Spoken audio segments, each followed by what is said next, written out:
ছাত্র জনতার ঢেউ পৌঁছায় জাতীয় সংসদ ভবনেও। দুপুরের পরপরই কারওয়ান বাজার ফার্মগেট হয়ে জনতার মিছিল পৌঁছায় সংসদ ভবনে। এ সময় সংসদ ভবনের ভেতরে ঢুকে উচ্ছ্বাস প্রকাশ করে হাজার হাজার মানুষ। হাসানুল শাওনের রিপোর্ট।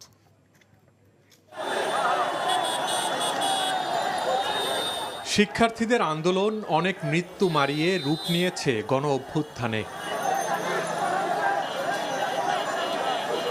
সবকিছুর ফলাফল জনতার মিছিল পৌঁছায় সংসদ ভবনে।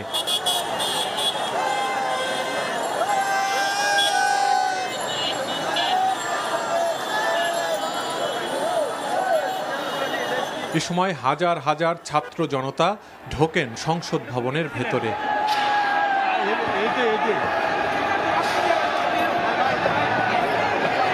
সবাই বিজয় উল্লাস করতেছে, বিজয় মিছিল সংসদ ভবনের ভিতরে, হাউসের ভিতরে সবাই বিজয় উল্লাস করতেছে।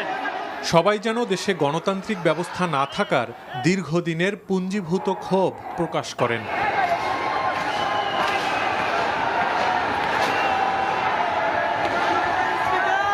এ সময় বিক্ষুব্ধ জনতা দেশের নির্বাচন ব্যবস্থা নিয়েও ক্ষোভ জানায়।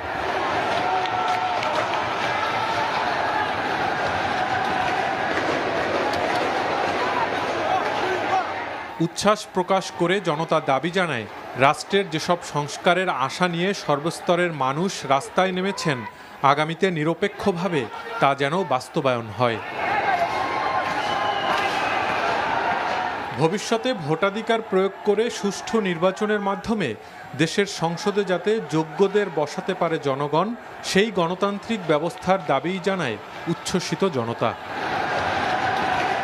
Hasanul Shaon, NTV news, Dhaka.